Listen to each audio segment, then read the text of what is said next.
अगर मैं गाने नहीं करती तो आप पूछते क्या बात है अनुराधा जी, आजकल आप गाने बिल्कुल नहीं रिकॉर्ड कर रही हैं। अरुण जी ने मेरा नाम अलका से अनुराधा रखा। अनुराधा पौडवाल भारतीय संगीत की एक बेहद मशहूर गायिका है जिनकी आवाज ने लाखों दिलों को छुआ है। उन्होंने अपने संगीत करियर में न केवल फिल्मों में बल्कि भक्ति गीतों में भी अपनी गायकी का जादू बिखेरा है। 1980 और 90 के दशक में हिंदी फिल्म इंडस्ट्री में उनका एक अहम स्थान था और उनकी आवाज को सुनकर लोग आज भी मंत्रमुग्ध हो जाते हैं। उनकी आवाज का जादू सिर्फ बॉलीवुड तक ही सीमित नहीं था, बल्कि उन्होंने भक्ति संगीत में भी गाने गाए और अपने भजनों से लाखों भक्तों का दिल जीता। हम में तेरे बिना कहीं रह नहीं पाते जैसे गीतों के जरिए अनुराधा ने अपनी गायकी का एक अलग ही स्तर स्थापित किया। मात्र 10 साल की उम्र से संगीत में कदम रखने वाली अनुराधा पौडवाल ने अपनी मेहनत और लगन से संगीत की दुनिया में वो मुकाम हासिल किया जो बहुत कम गायिकाओं को नसीब होता है। उनका सफर न केवल उनकी मेहनत बल्कि उनके संघर्षों और दृढ़ इच्छा शक्ति का भी प्रतीक है। उनकी आवाज में एक खास मिठास और भावनाओं का गहरा असर है जो आज भी संगीत प्रेमियों के दिलों में जीवित है। करियर के शिखर पर अनुराधा पौडवाल को स्वर कोकिला लता मंगेशकर और आशा भोसले के साथ लिया जाता था। माना तो यह भी जाता था कि लता मंगेशकर की जगह अगर किसी को लिया जा सकता है तो वो अनुराधा ही हैं। हालांकि करियर के टॉप पर रहते हुए उन्होंने फिल्मी गानों से किनारा कर लिया और भक्ति गीत भजन गाने लगीं। नतीजा यह रहा कि 90 के दशक की गायिकाओं अलका याग्निक, कविता कृष्णमूर्ति को ज्यादा फायदा हुआ। केवल भक्ति गीत गाने से धीरे धीरे उनका करियर ढलान की ओर चला गया। आइए आज की इस खास वीडियो को शुरू करते हैं भारतीय हिंदी सिनेमा के संगीत के क्षेत्र की एक ऐसी महान मखमली खूबसूरत गायिका की जिसकी मंत्रमुग्ध आवाज हिंदी सिनेमा के क्षेत्र में ऐसी गूंजी कि इनके संगीत की मधुरता, सुर, ताल और लाजवाब गायकी ने बड़े बड़े दूसरे गायक निर्देशक के कई सालों से जमे जमाए सिंहासन को हिलाकर रख दिया। तू मेरा जानू है, तू मेरा दिलबर है। इस महान गायिका ने जब हिंदी सिनेमा में अपना कदम रखा तो क्यों लोग इस गायिका को लता मंगेशकर का दूसरा स्वरूप मानने लगे। बहुत प्यार करते तुमको सनम। इस गायिका की आवाज में वह जादू था कि लोग इनको नए युग की नई लता कहने लगे। हिंदी सिनेमा में आसमान की ऊंचाइयों को छूने वाली इस महान गायिका की जिंदगी में आखिर ऐसा क्या हुआ था कि इस गायिका ने फिल्मों में गाने बंद कर दिए।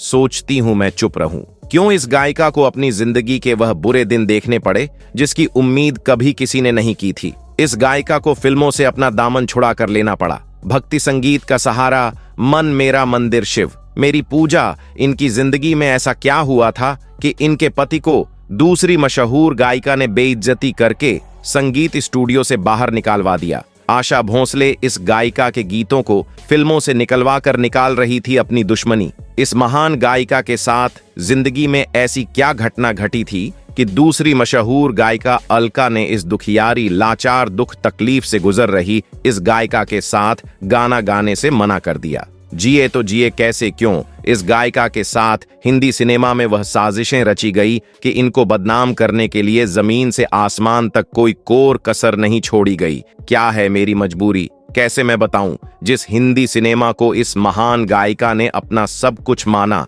उसी सिनेमा ने कैसे लिया इनसे सब कुछ। और इस गायिका की जिंदगी में क्या हुआ था ऐसा कि यह गायिका 40 दिनों तक बिस्तर में पड़ी पड़ी तड़पती रही। और जब यह गायिका बिस्तर से बाहर आई तो इनकी जिंदगी में वह क्या चमत्कार हुआ जिसको सुनकर लोग आज भी हैरान हो जाते हैं। आंसुओं को पी गई जाने कैसे जी गई। बताएंगे भी बहुत कुछ। इस महान खूबसूरत गायिका की जिंदगी से जुड़े वह राज और दुख तकलीफ। आप बने रहिए हमारे साथ वीडियो के अंत तक। बॉलीवुड चैनल के सभी चाहने वालों और पहली बार चैनल से जुड़ रहे सभी दोस्तों, आज हम अपने इस शो में बात कर रहे हैं एक ऐसी बेमिसाल, बेहतरीन, लाजवाब और मधुर और सुरीली आवाज की मल्लिका की, भक्ति गीतों की रानी, जिसको भगवान ने सब कुछ दिया। अपनी इसी लोकप्रियता और गायकी की वजह से यह पूरी दुनिया में पहचानी गई मधुर संगीत और आवाज की मल्लिका अलका यानी अनुराधा पौडवाल। दोस्तों, कौन थी अनुराधा पौडवाल? कैसे इनका फिल्मों में संगीत की तरफ आना हुआ? किस परिवार से है इनका नाता? कैसे इनका पूरा जीवन उजाले से अंधकार की गहराइयों में खो गया? यह सब हम आपको बताएं। उससे पहले आइए एक नजर डाल लेते हैं। इनकी पढ़ाई लिखाई और इनके परिवार पर। अनुराधा का जन्म 27 अक्टूबर 1954 को भारत देश के कर्नाटक के उत्तर में कन्नड़ जिले के कारवा में एक हिंदू कोंकणी परिवार में हुआ था। माता पिता ने प्यार से नाम रखा अलका नाटककर, लेकिन आगे चलकर यह अनुराधा पौडवाल के नाम से जानी गई और लोकप्रिय भी हुई। अनुराधा के जन्म के कुछ समय बाद ही इनके पिता मुंबई शहर चले आए थे। यहीं पर अनुराधा का पालन पोषण और पढ़ाई लिखाई हुई। अनुराधा पढ़ाई में एक होशियार छात्रा थी और वह बड़े होकर पढ़ लिख कर एक डॉक्टर बनना चाहती थी, लेकिन किस्मत में तो कुछ और ही लिखा था। अनुराधा जब 4 साल की थी तो इन्होंने उस वक्त मशहूर गायिका लता मंगेशकर जी को प्रत्यक्ष रूप से अपने सामने गाते हुए सुना।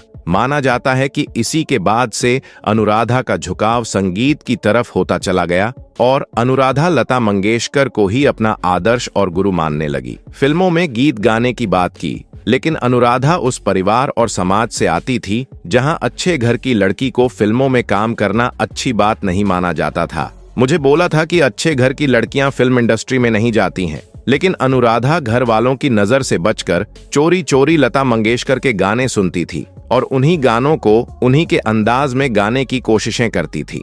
अनुराधा जब बाल अवस्था में कदम रख रही थी तो यह उस वक्त काफी बीमार हो गई। इनको निमोनिया ने अपनी चपेट में ले लिया। यह 40 दिनों तक लगातार में पड़ी रही और बीमारी से जूझती रही। इनकी आवाज भी चली गई थी। बताया जाता है कि बीमार होने से पहले तक इनकी आवाज साधारण होती थी, लेकिन जब इस बीमारी से अनुराधा ठीक हुई तो ये बड़ी हैरानी की बात थी कि अनुराधा की आवाज एकदम से बदल गई थी। उन्होंने कहा, बीमारी के कारण मेरी आवाज ठीक हो गई। हाँ, उसके पहले मेरी आवाज it was very rough. Anuradha ने बताया था कि उस बीमारी के समय इनके परिचितों ने इनको लता मंगेशकर की आवाज में भगवत गीता रिकॉर्डिंग सुनने को दी थी। पूरा दिन भर मैं लता जी की गाई हुई भगवत गीता सुनती थी। कहा जाता है कि इस बीमारी में भी अनुराधा ने लता मंगेशकर की आवाज को बड़े ही ध्यान से सुना था और यह हमेशा अपने मन में लता मंगेशकर की ही तरह गाना गाने का सोचती रहती थी। जब अनुराधा 16 साल की हो चली थी तो ऐसे में एक पारिवारिक प्रोग्राम में इनकी मुलाकात अरुण पौडवाल से हुई। अनुराधा और अरुण को एक दूसरे से पहली ही मुलाकात में प्यार हो गया था। 2 लफ्जों में लिख दी, मैंने अपनी प्रेम कहानी 2। मेरे दिल। अरुण पौडवाल हिंदी सिनेमा के संगीत के क्षेत्र से आते थे और इनके घर वाले हिंदी सिनेमा को अच्छा नहीं समझते थे, इसीलिए वह शुरुआती समय में अरुण को पसंद नहीं करते थे। लेकिन जब अरुण अनुराधा के घर वालों से मिले, बातचीत हुई तो वह अरुण पौडवाल से काफी प्रभावित हुए और अपनी बेटी अनुराधा के साथ शादी के लिए मान गए। हालांकि शादी के वक्त अनुराधा 16 साल की नाबालिग थी, लेकिन इनके पति अरुण पौडवाल 27 साल के थे। वह अनुराधा से लगभग 11 साल बड़े थे और इस तरह से अनुराधा की शादी फिल्मों में आने से पहले ही हो गई थी और इस शादी से अनुराधा 3 बच्चों की मां बनी, बेटा आदित्य पौडवाल, बेटी कविता पौडवाल। लेकिन अनुराधा का एक बेटा और था जिसका 1 महीने की उम्र में ही निधन हो गया था। अपने बेटे की मौत से अनुराधा काफी ज्यादा टूट गई थी, लेकिन परिवार के साथ ने इनको संभाल लिया। इनके पति अरुण पौडवाल मशहूर संगीतकार S.D. बर्मन के साथ उनके असिस्टेंट के रूप में काम किया करते थे। एक बार इनके पति अनुराधा को लता मंगेशकर के लाइव रेडियो प्रोग्राम में लेकर गए। यहाँ लता मंगेशकर के द्वारा जो गीत गाया गया उसको याद कर अनुराधा ने अपने पति की मदद से उस गीत को रेडियो के मराठी कार्यक्रम पर गाया। लोग इतने प्रभावित हुए कि लोगों ने पहली बार किसी और गायिका की तुलना लता मंगेशकर से कर डाली। अनुराधा के पति चाहते थे कि वह फिल्मों में गाना गाए और पति की बात मानते हुए अनुराधा ने साल 1973 में अमिताभ बच्चन और जया बहादुरी की फिल्म अभिमान से शुरुआत की। दरअसल अभिमान फिल्म का संगीत S.D. बर्मन दे रहे थे और अरुण S.D. बर्मन के असिस्टेंट थे। इस फिल्म में जया के ऊपर एक फिल्माए जा रहे गाने में कुछ लाइनें थीं जो लता मंगेशकर को गानी थी। उनको इनके पति अरुण ने अनुराधा की आवाज में रिकॉर्ड करके S.D. बर्मन को सुना दिया। जब S.D. बर्मन ने पूछा कि यह आवाज किस लड़की की है, तब अरुण ने बताया कि यह मेरी पत्नी अनुराधा की आवाज है। वह अब भी सिर्फ शौकिया तौर पर गाती हैं। ऐसा डी बर्मन ने अरुण से अनुराधा को रिकॉर्डिंग स्टूडियो में आने को कहा। जैसे वह लेकर गए वरवंता के पास तो उन्होंने पूछा किसने गाया है। पति के कहने पर अनुराधा स्टूडियो आ गई और इस संगीत की चंद लाइन पहली बार राधा की आवाज में रिकॉर्ड की गई। इन चंद लाइनों के लिए अनुराधा को सराहना तो मिली, लेकिन सफलता और उनके बीच काफी दूरी थी। लेकिन इनकी इस दूरी को कम किया फिल्म निर्माता सुभाष घई की फिल्म काली चरण ने, जो साल 1966 में बनकर रिलीज हुई थी। इसके बाद अनुराधा हिंदी और मराठी भाषा में गीत गाने लगी। लेकिन साल 1983 में अनुराधा की जिंदगी एकदम से बदल गई, क्योंकि इसी साल सुभाष घई की फिल्म हीरो आई, तू मेरा जानू है, तू मेरा दिलबर है।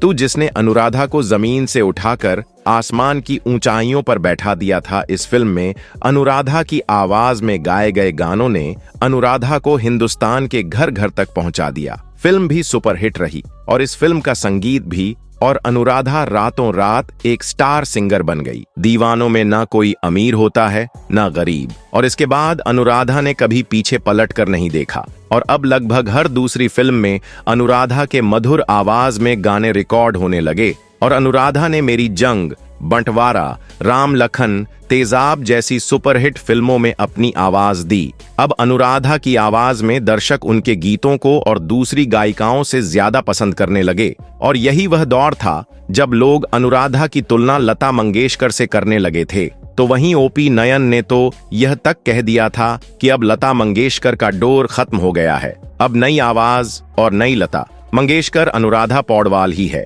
यह कहना अनुराधा के लिए किसी अवार्ड से कम नहीं था। अब अनुराधा लक्ष्मीकांत, प्यारेलाल कल्याण जी, आनंद जी जैसे महान संगीतकारों के साथ खूब काम कर रही थी और कामयाबी अनुराधा के कदम चूम रही थी। संगीत के क्षेत्र में उस दौर में गुलशन कुमार की कंपनी टी सीरीज सबसे बड़ी मानी जाती थी और बड़े से बड़ा गीतकार संगीतकार इनके साथ काम करना चाहता था। तो ऐसे में अनुराधा ने भी गुलशन कुमार के साथ टी सीरीज के साथ काम करना शुरू कर दिया। सफलता ने अनुराधा के करियर को पंख लगा दिए। इन्होंने उस उड़ान में आशिकी दिल है कि मानता नहीं, दिल सड़क साजन, बेटा जैसी फिल्मों की अपार सफलता के साथ लोकप्रियता के उस शिखर को छुआ जिसके लिए वह तरसती थी। अनुराधा की सफलता का अंदाजा इसी बात से लगाया जा सकता है कि अनुराधा को लगातार साल 1991 से लेकर साल 1993 तक सर्वश्रेष्ठ गायिका के लिए फिल्म फेयर अवार्ड से नवाजा गया। अनुराधा जिस रफ्तार से आगे बढ़ रही थी,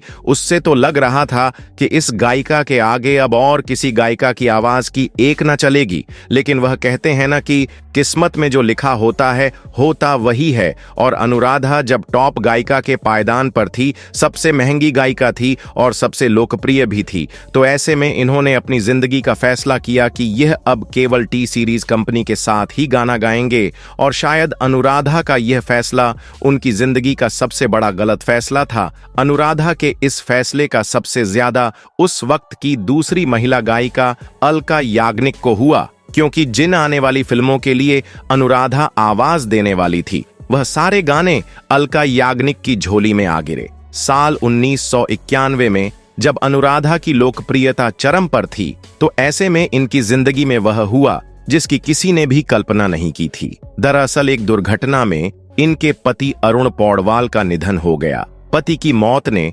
अनुराधा को सदमे में भेज दिया। ऐसे दुखद और संकट की घड़ी में टी सीरीज के मालिक और इनके दोस्त गुलशन कुमार ने अनुराधा को बहुत सहारा दिया। अनुराधा ने भी अपने आप को संभाला, क्योंकि उनके ऊपर उनके बच्चों की जिम्मेदारी थी। लिहाजा अनुराधा डगमगा गिरती संभल गई और एक बार फिर से टी सीरीज के साथ मिलकर एक से एक बढ़कर गीत गाए। गुलशन कुमार का अनुराधा के प्रति लगाव लोगों की नजरों में टकने लगा। लोग इन दोनों के रिश्तों को लेकर सवाल जवाब करने लगे। इन दोनों की नजदीकियों से लोग अंदाजा लगाने लगे कि गुलशन कुमार और अनुराधा के बीच किसी अनचाहे रिश्ते ने जन्म ले लिया है, जिसकी समाज कभी इजाजत नहीं देता। गुलशन कुमार अनुराधा को दूसरी लता मंगेशकर बनाना चाहते थे। टी सीरीज का कंपनी पर अनुराधा का एक छत्र राज्य था। लेकिन इसी बीच एक बार फिर से अनुराधा की जिंदगी में ऐसी घटना घट गई कि इनका पूरा वजूद और जिंदगी, पूरी टी सीरीज कंपनी जड़ से हिल गई।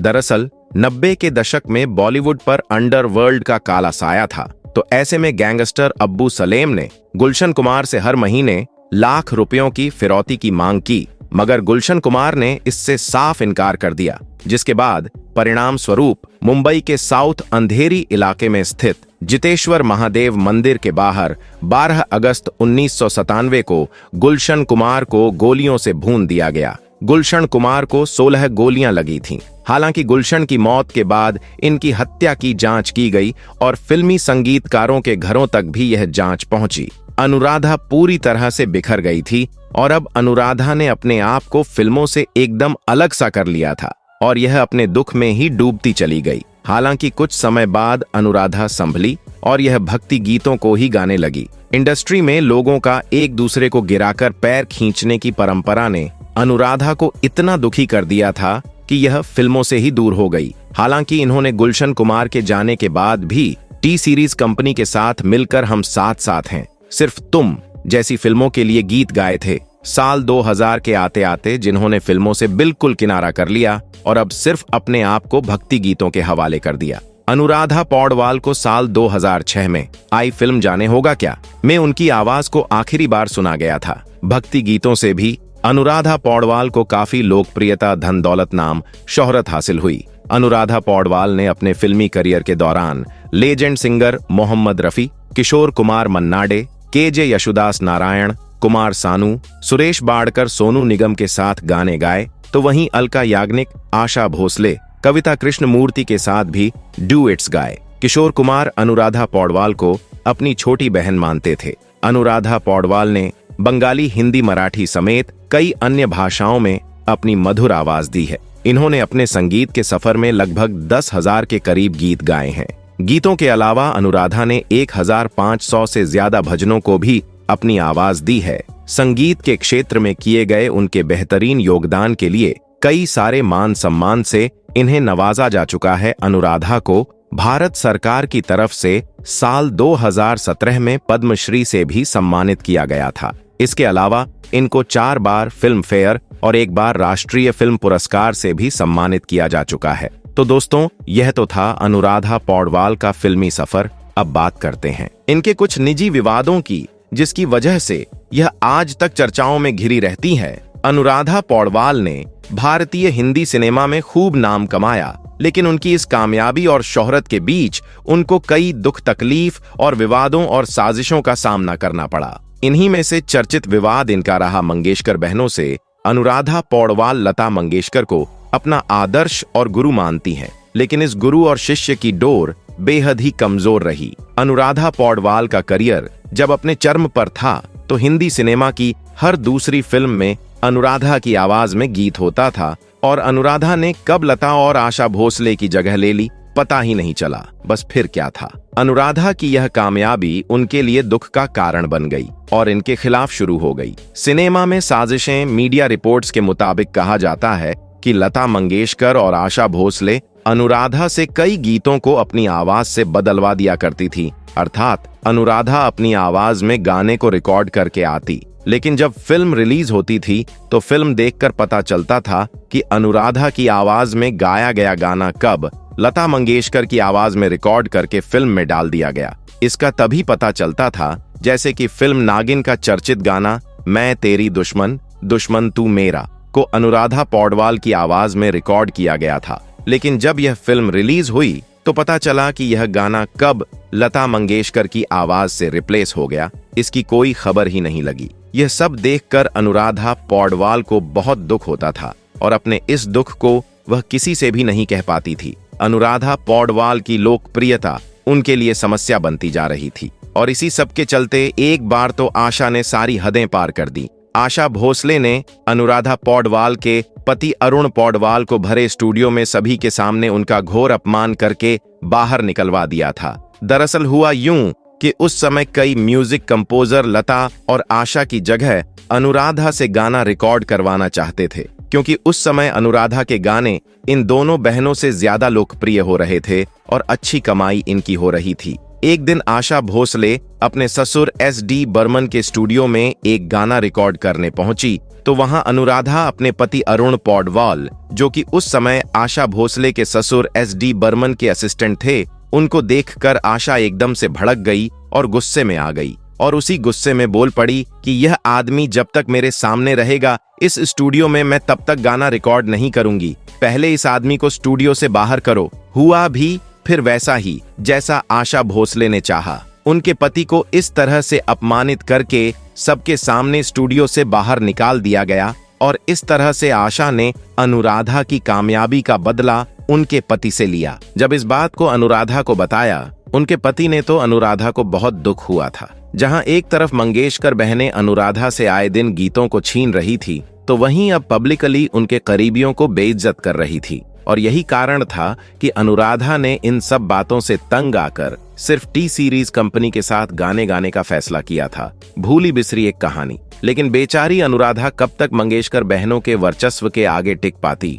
अनुराधा हर तरफ से मुश्किलों का सामना कर रही थी, तो ऐसे में इनका एक विवाद हो गया दूसरी गायिका अलका याग्निक से। दरअसल अलका याग्निक उस समय एक उभरती गायिका थी और उनकी लोकप्रियता भी दिन प्रतिदिन बढ़ती जा रही थी। तो ऐसे में एक बार कुछ गाने अलका याग्निक की आवाज में रिकॉर्ड हुए थे, लेकिन उन गानों में कुछ गाने के बाद अनुराधा की आवाज के साथ उन्हें रिप्लेस कर दिया गया और इस बात से अलका याग्निक अनुराधा से बेहद नाराज हो गए और अलका याग्निक ने अनुराधा को नीच औरत तक कह दिया था और अनुराधा से एक लंबे समय तक कोई बातचीत नहीं की, जबकि अलका याग्निक भूल गई थी कि अलका याग्निक को जो गाने मिले थे वह अनुराधा की वजह से ही मिले थे। अनुराधा पौडवाल हर तरफ से अकेली थी, उनका किसी ने भी साथ नहीं दिया। पूरी फिल्म इंडस्ट्री ने इनके खिलाफ हमेशा साजिशें की और अनुराधा के प्रति दूसरी गायिकाओं, संगीतकारों, फिल्म निर्माताओं, अभिनेता अभिनेत्रियों की बेरुखी नफरत ने अनुराधा को तोड़ कर रख दिया था और इसी सब से थक हार कर अनुराधा ने भक्ति संगीत की तरफ अपने आप को मोड़ लिया था। उनकी आवाज में अनेकों भजन गीत चौपाई रिकॉर्ड हुए, जिन्होंने कई रिकॉर्ड बनाए तो कई तोड़े। उनके एक भक्ति देवी गीत जब रिलीज हुआ था तो दिल्ली शहर में इस गीत के 90,000 से ज्यादा कैसेट 1 घंटे में बिक गए थे और अनुराधा इस तरह से भक्ति संगीत के क्षेत्र में भी अपना परचम लहरा रही थी। मन मेरा मंदिर, श्री पूजा अनुराधा की जिंदगी में सुख से ज्यादा दुख रहे। वह कभी भी चैन की सांस नहीं ले पाई थी। समय गुजर रहा था। अनुराधा पौडवाल की ऐसे में एक दिन केरल की रहने वाली एक 45 साल की महिला ने इनके ऊपर एक ऐसा आरोप लगाया जिसको सुनकर सबके पैरों तले जमीन निकल गई। उस महिला ने बताया कि वह अनुराधा पौडवाल की पहली बेटी है। करमाला नाम की इस महिला ने बताया कि वह जब 4 दिन की थी तब अनुराधा ने उन्हें किसी को सौंप दिया था। उन्हें इस बात का पता तब चला जब उनके पिता ने मरते समय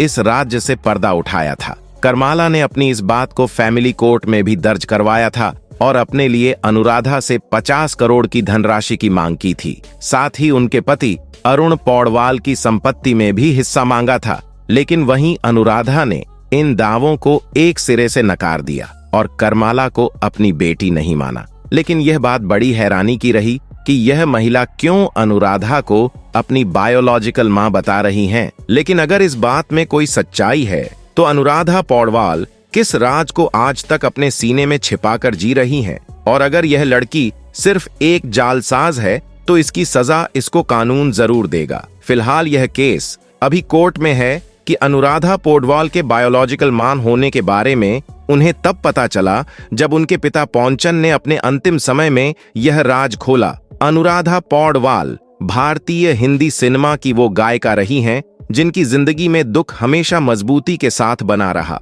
अनुराधा की जिंदगी ठोकर खा रही थी, तो ऐसे में भगवान ने एक बार फिर से इनकी जिंदगी को दुख से भर दिया। इनका एक बेटा मात्र 1 महीने का था तब गुजर गया और दूसरा बेटा आदित्य पौडवाल 35 साल की उम्र में किडनी फेलियर के चलते दुनिया को अलविदा कह गया। बेटे की मौत से अनुराधा का बचा कुचा जीवन भी दुखों की भेंट चढ़ गया। उम्र के इस पड़ाव पर जवान बेटे की मौत दुनिया के सबसे बड़े दुखों से कम नहीं थी। अनुराधा की जिंदगी से धीरे धीरे लोग अलविदा कहते गए। पहले पति, फिर सबसे अच्छे दोस्त और प्रेमी गुलशन कुमार, फिर दूसरा नौजवान बेटा। वक्त के दुख थप्पे ने अनुराधा को हमेशा के लिए अंधेरे में डुबो दिया, जिससे अनुराधा कभी बाहर ही नहीं आ पाई। अब अनुराधा अपनी बेटी कविता पौडवाल के साथ रहती है और कविता पौडवाल ही उनकी देखभाल करती है। कविता पौडवाल भी अपनी मां अनुराधा की तरह भक्ति संगीत से जुड़ी है और इस रास्ते पर चलकर वह भी मां के कार्यों को आगे बढ़ा रही है। अनुराधा पौडवाल का जीवन अपने आप में एक संघर्ष की कहानी है, जिसमें उन्होंने खुद को पूरी तरह से भक्ति संगीत और अपने परिवार के लिए समर्पित किया। इतने सारे दुखों और कठिनाइयों के बावजूद उनकी आवाज और संगीत ने कई दिलों को छुआ और भारतीय संगीत जगत में एक स्थायी स्थान बनाया। तो दोस्तों, यह था अनुराधा पौडवाल का पूरा जीवन, जिसमें उन्होंने कितनी कठिनाइयों और संघर्षों का सामना किया। अब आप खुद बताइए कि अनुराधा की जिंदगी में सबसे बड़ा दोषी कौन रहा है, जो उनकी जिंदगी को इतना मुश्किल बना दिया। आप अपनी बात कमेंट के जरिए जरूर रखें, हमें आपके विचारों का इंतजार रहेगा। अगर आपके पास भी अनुराधा पौडवाल से जुड़ी कोई और बात या किस्सा है जो आप हमारे चैनल के चाहने वालों से साझा करना चाहते हैं, तो उसे जरूर शेयर करें। दोस्तों, अगर आपको हमारी यह कहानी पसंद आई है तो चैनल को लाइक, शेयर और सब्सक्राइब करना बिल्कुल ना भूलें।